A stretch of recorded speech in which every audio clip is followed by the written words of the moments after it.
Another instance of breaking point. Yeah. Hello everyone. I just finished my IB exams last week, which is like so surreal to think about, and now we are free. So that also means that it is time to film my last notes I took in a grade video of high school. These notes videos are basically like this video series that I started in 7th grade. It's basically where I show you guys and ramble about the doodles that I draw in class, like on my notebooks and stuff. And I guess I would like to preface that I don't think I drew as much as I did in the past years because I did not have the time to be bored, frankly. And if I'm bored, then I choose sleep instead of doodling. And that's actually quite sad. But it's all over with and we survived. So without further ado, let me show you all of these stuff. Where do I even start? At the very start of the school year, we had this like activity, but I was bored. So I just drew some Game of Thrones stuff. Cersei. The North remembers. What's it called? Oh my god, werewood tree?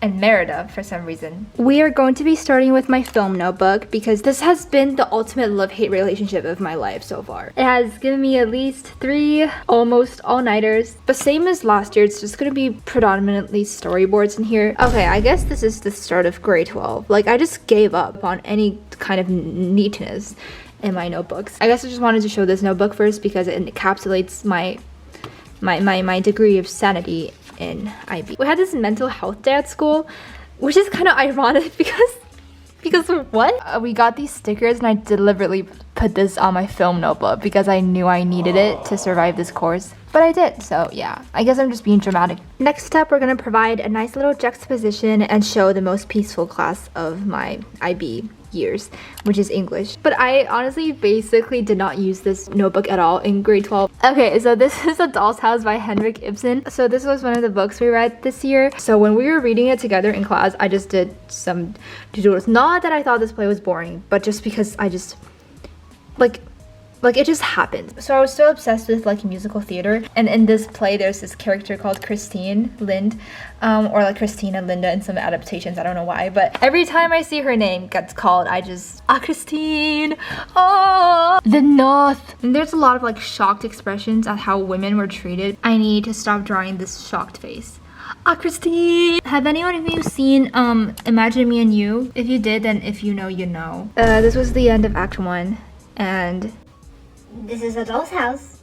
This is me being picked up by some societal forces and going into A Doll's House, which has been adapted into my home. So while I was reading about this Nora Helmer, I was obsessed with another Nora, which is the Nora from Sentimental Value, the film. I just loved all of her outfits in that film for some reason. Christine! So Torvald had this thing where he kept repeating me in his dialogue, so I just drew Agent Smith here being like me too. The musical obsession continues.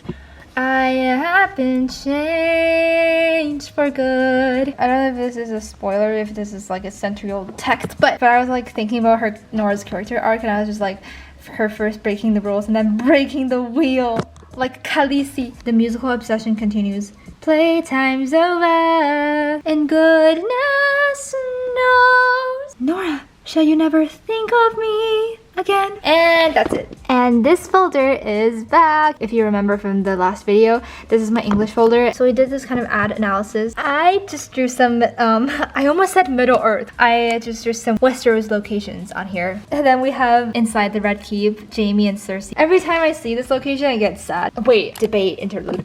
So after I finished Game of Thrones, this is a really big spoiler territory. I read a lot of reviews, and I saw that a lot of people are really disappointed in how Cersei met her end in the Red Keep with like the rubble falling down on her. I guess people found it underwhelming. This may be a really controversial or like unpopular opinion, but I actually think that the way that the Red Keep fell on her at the end was kind of like symbolic. Like, I thought that it was kind of well done, but like obviously I have my complaints of season 8, but I don't really think that was one of them. The way that everything that she tried to like uphold just crashed down on her because of her like paranoia, because of her desire for power, or like just all the things that are a result of the larger like structure of the world. It's just kind of like poetic. I feel like it's still like really devastating. Her being so focused on these political, you know, workings and how it all fell down on her because she wouldn't listen to anyone. So it just all came crashing down at the end. Maybe it's too obvious. But like the other thing was that she died with Jamie and that Jamie went back to her. And I don't know how to feel about it. I think it makes sense. Like okay, in this kind of bleak narrative, like, you know, sometimes it gets, I don't even know what I'm talking about. Okay, this was a worksheet and I was still in my musical theater phase. So of course we have this Phantom of the Opera scene, and then we have another Phantom of the Opera scene, and then we have some Six stuff because I was also obsessed with Six. So we have all these signature lyrics of these queens. All I need is Six. So then we have the other first language class, which is Chinese language and literature. So at the start of DP2, I just wrote in my notebook, please save my Chinese, the old gods and the new. I remember just feeling this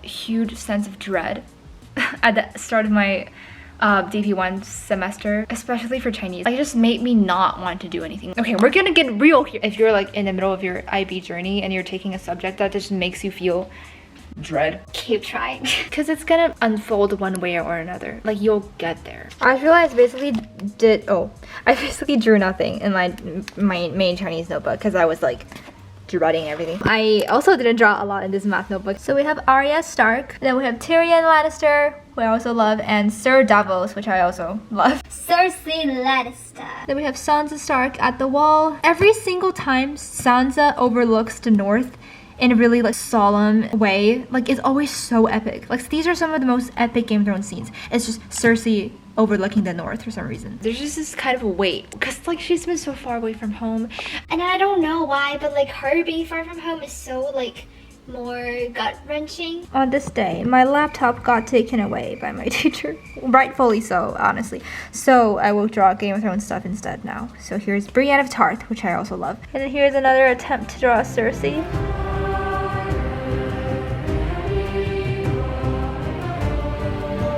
I don't know what happened here. Maybe I was at my breaking point again. Yeah. Some Trinity Matrix stuff. I had this like random surge of Matrix obsession. The culprit is DP film. I love Trinity, guys.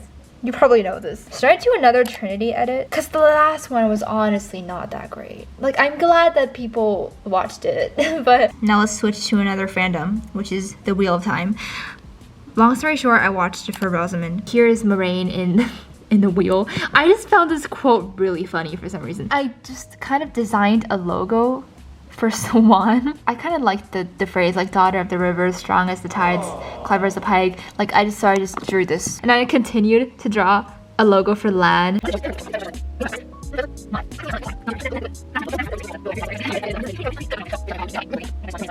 You know, like, here's the thing, your passion for a fandom, it just builds up with like encountering different mediums of fandom expression. It's like an echo chamber and you just start to like it despite yourself, you know? So that's how I feel about the Wheel of Time. Another instance of breaking point. Haha.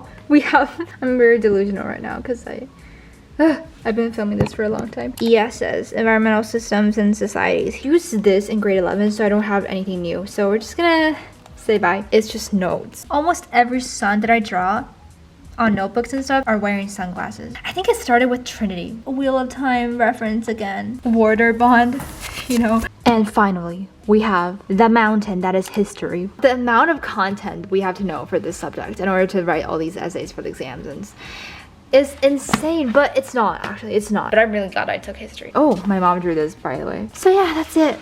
That's all of the notes. And that is it for my notes I took in grade 12.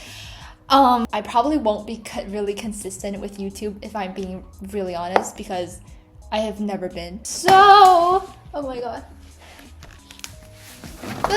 But thank you all for watching anyway, and I'll see you when I have something else to say. Bye.